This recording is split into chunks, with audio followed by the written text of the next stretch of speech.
ذوالحجہ ہے, 35 ہجری ہے, جمعے کا دن ہے. سیدنا عثمان ایک پاجامہ منگواتے ہیں اور اس کو پہنتے ہیں.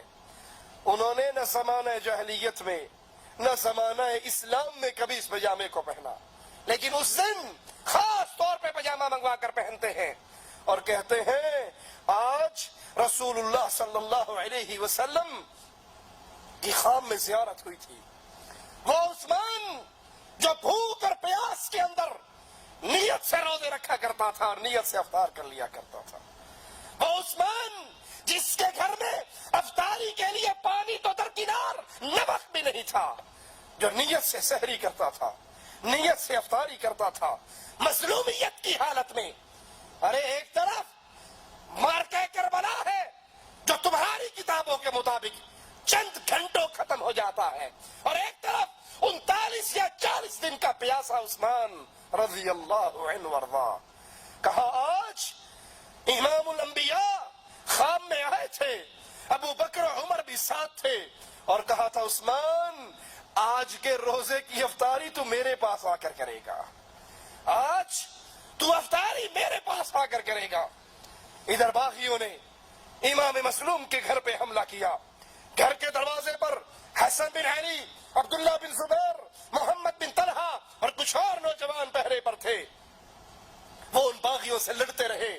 ان کے وہم و گمان میں بھی نہ تھا, ان کے ذہن میں تھا کہ باغی اپنے مطالبات پیش کر کے کچھ دن یہاں قیام کر کے واپس لوٹ جائیں گے.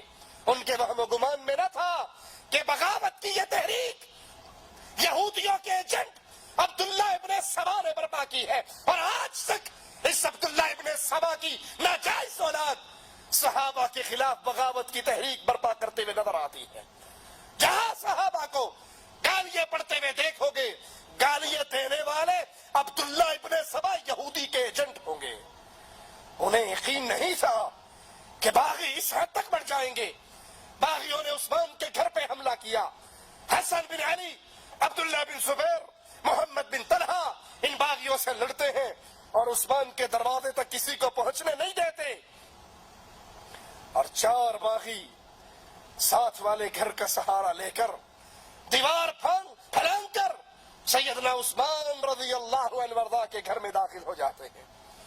عثمان جو روزے سے ہیں, عثمان جو قرآن کی تلاوت کر رہے ہیں, عثمان جو خلیفۃ المسلمین ہیں, جن کی مدد کرنے کے لیے ہزاروں تلواریں تڑپ رہی ہیں, کب عثمان اجازت دے اور اس کے دشمنوں کو قتل کر دیا جائے.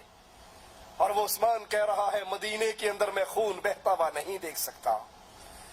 حالت سیام قرآن کی تلاوت کر رہے 4 باغی دیوار کو پھلانگتے ہیں.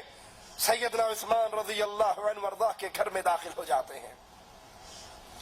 امیر المؤمنین کی زوجہ سیدہ نائلہ کہتی ہے عثمان تیرے دشمن آج تو گھر کی دیواروں کو پھلانگ کر اندر آ چکے ہیں. تیری جان کے در پہ تیرے خون کے پیاسے آج تیری چادر 4 دیواری کو بھی اپنے قدموں کے نیچے رون چکے ہیں. جواب میں سیدنا عثمان کہتے ہیں نائلہ آخری لمحات میں میری نظروں کو رب کے قرآن سے جدا نہ کر, یہ جو کرتے ہیں کرنے دے اور مجھے اللہ کی کتاب کی تلاوت کرنے دے. قیامت کے دن ہوگا, رب کے دربار میں پیش ہوگا, مالک پوچھے گا عثمان آخری کام کیا کر رہا تھا. میں کہوں گا اللہ میرے دشمن مجھے قتل کر رہے تھے, میں تیرے قرآن کی تلاوت کر رہا تھا. عثمان کی نظریں اللہ کی کتاب پر, قرآن کریم پر, اور ظالم نیزے اور تلواروں سے امیر المومنین پہ حملہ کرتے ہیں. آپ کا خون مبارک قرآن کے ان الفاظ پہ گرتا ہے فَسَيَكْفِيكَهُمُ اللَّهُ, اللہ ان دشمنوں کو کافی ہے, اللہ ان سے انتقام لینے کے لیے کافی ہے. سیدنا عثمان جمعہ کا دن ہے, شام کا وقت ہے, شہید ہو کر آپ کی پاکیزہ روح اللہ کی جنتوں کی طرف روانہ ہو جاتی ہے. عبداللہ بن زبیر رضی اللہ عنہ وارضا تدفین کی امور انجام دیتے ہیں, اور رات کے اندھیرے میں امیر المؤمنین امام مظلوم سیدنا عثمان رضی اللہ عنہ وارضا کو بقیع قبرستان میں دفن کر دیا جاتا. خبر دینے والا سیدنا علی کے پاس پہنچتا ہے. علی عثمان کو شہید کر دیا گیا. علی حسن حسین کے چہرے پر تھپڑ مارتے ہیں.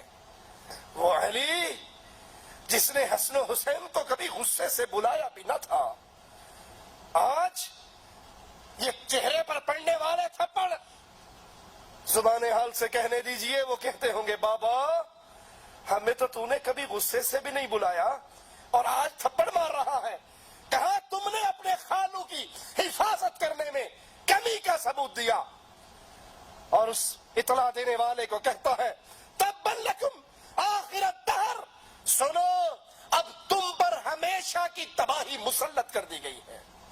شہادت عثمان اس جرم کی وجہ سے اب تم پر ہلاکت اور تباہی کو مسلط کر دیا گیا ہے. جنگ جمل کے ایک دن سیدنا علی کہتے ہیں کہ اللہ میں تیری جناب میں خون عثمان سے اپنی برات کا اظہار کرتا ہوں. تحقیق عثمان کے قتل کے دن میرے ہاتھ چھڑ گئے تھے، میں اس صدمے کو برداشت نہ کر سکا تھا. لوگ میرے پاس دوڑتے ہوئے آئے کہ ہم تیرے ہاتھ پہ بیعت کرنا چاہتے ہیں. تو میں نے کہا اللہ کی قسم، علی کے الفاظ پہ غور کرنا، اللہ کی قسم مجھے اللہ سے شرم آتی ہے میں اس قوم سے بیعت لوں جس قوم نے عثمان کو شہید کیا ہے. میں نے انکار کر دیا، بیعت نہ لی. اور یہ روایت صرف سنی کتابوں میں نہیں، شیعہ کتابوں کے اندر بھی موجود ہے.